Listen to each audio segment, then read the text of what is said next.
నమస్తే మిత్రులారా, నేను జర్నలిస్ట్ రమేష్ని. మన ముఖ్యమంత్రి రేవంత్ రెడ్డి అధికారంలోకి వచ్చినప్పటి నుంచి మనం చూస్తూ ఉన్నాం. తెలంగాణ రాష్ట్రంలో స్కాములు, భూముల కబ్జాలు, పేద ప్రజల నుంచి అక్రమంగా లాక్కుని మనం చూస్తూ ఉన్నాం. అయితే తెలంగాణ వ్యవస్థ మొత్తం ఢీలా పడిపోయింది. అంటే మొత్తం ఆగమైపోవడానికి సిద్ధమైపోయింది. తెలంగాణ అతలాకుతలంగా మారిపోయింది. ఒకసారి మీరే చూడండి. 2 కోట్ల స్కామ్ చలాన్ల ట్యాబ్లో సొంత క్యూఆర్ కోడ్ పట్టబగలే ట్రాఫిక్ పోలీసులు ఆ దోపిడిగా చూడండి. ఎవరికి ఇష్టం వచ్చినట్టు వాడు దోచుకున్నాడు, ఎవరికి ఇష్టం వచ్చిన వాడు దోచుకున్నాడే.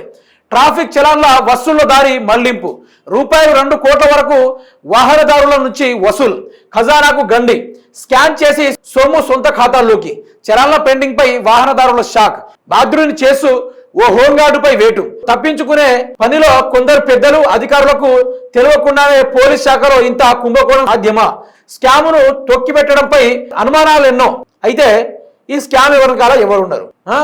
ఒక ట్రాఫిక్ పోలీస్, ఒక ట్రాఫిక్ కానిస్టేబుల్, అతను తన ట్యాబ్లో సొంత క్యూఆర్ కోడ్ని రూపొందించి ఎవరైనా ఈ చలాన్ పే చేయకుండా ఎవరైతే చాలా వరకు పెండింగ్ చలాన్స్ ఏవైతున్నాయో ఆ పెండింగ్ చలాన్స్ అన్ని కలెక్ట్ చేయడానికి ఆ యొక్క పోలీసు ఆడిన కొత్త నాటకం ఏంటంటే, ఈ యొక్క స్కాన్ చేయి పైసా కొట్టు, స్కాన్ చేయి పైసా పట్టు అన్నట్టుగా, నువ్వు స్కాన్ చేయి, నువ్వు స్కాన్ చేసిన తర్వాత పైసా కొట్టు, నాకు లటక్కు నా అకౌంట్లోకి వచ్చేది అనుకుంటూ ఇన్ని వేల కోట్ల రూపాయలు ఒక దగ్గర నుంచి కాదు, లక్షల్లో వేలల్లో. ఈరోజు ఒక్క ట్రాఫిక్ ఎందుకు అనుకోవాలి? ఈరోజు తెలంగాణ రాష్ట్రంలో ప్రతి ఒక్క ట్రాఫిక్ కూడా ఎట్లనే ఉండొచ్చు. మరి ఆ స్కాన్ వెనకాల రేవంత్ రెడ్డి హస్తం ఏమైనా ఉందా? మరి ఈరోజు పోలీస్ వ్యవస్థ ఇంత గాడి తప్పిపోతా ఉంటే రేవంత్ రెడ్డికి ఆ మొద్దు నిద్ర ఎట్లా వీడడం లేదు? రేవంత్ రెడ్డి ఇంత సోయి లేకుండా ఎందుకున్నాడు? రేవంత్ రెడ్డికి తెలియదా, లేకుంటే తెలిసి కూడా తెలియనట్టున్నాడా? అంటే ఎవరైనా దోచుకోవచ్చు తెలంగాణ రాష్ట్రాన్ని, అంటే తెలంగాణ ఖజానా కొల్లగొట్టే తప్ప ఏదైనా ఉందా? ఏంది ఇది? ఏం రేవంత్ రెడ్డి గారు ఏమైనా అనిపిస్తుందా? కొంచెమైనా ఏదన్నా మనకు పనికొచ్చే కార్యక్రమాలు ఏమైనా ఉన్నాయా? ఏ లెక్కన, ఏ దారిన, ఏ పొడుగునా? ఏంది రేవంత్ రెడ్డి గారు ఇది? ఎవరు పడితే వారు దోచుకుంటున్నారు తెలంగాణని. మళ్ళీ అలాంటి వాళ్ళని పట్టుకొని జైలు వేయాల్సింది పోయి, అలాంటి వాళ్ళని సైబర్ క్రైమ్ డిపార్ట్మెంట్ ఇంట్రాగేషన్ చేయాల్సింది పోయి, యూట్యూబ్ జర్నలిస్టుల మీద ఏందో నాకు అర్థం కావట్లేదు. యూట్యూబ్ జర్నలిస్టుల మీద, సోషల్ మీడియా మీద మీకు ఎందుకు ఇంత పగ? దేనికోసం పగ? ఏ లెక్కన పగ?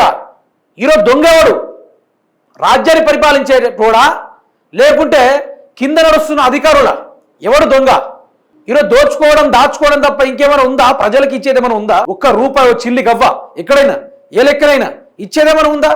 ఇక్కడ ఇచ్చుడు లేదు, సచ్చుడు లేదు, చేసుడు లేదు. అతలా కుతలం అయిపోయింది తెలంగాణ వ్యవస్థ. దోచుకోడు, దాచుకోడు తప్ప ఏదైనా ఉందా అని మిత్రులారా మీరే చెప్పండి.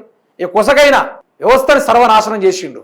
అట్లాంటి వాళ్ళని ఏం చేస్తాడో చూడండి. మొత్తానికి ఆయన రేవంత్ రెడ్డి ఫోన్ చేసి మనోడే వదిలేని చెప్తాడో, లేకుంటే కఠినంగా శిక్షించాలని చెప్తాడో. మరి డీజీపీ శివాజీ రెడ్డి గారు ఏం చేస్తా ఉన్నారో, ఆయన కూడా శాఖను నడుపుతా ఉన్నాడా? ఆయన కూడా మొద్దు నిద్రలో ఉన్నాడా?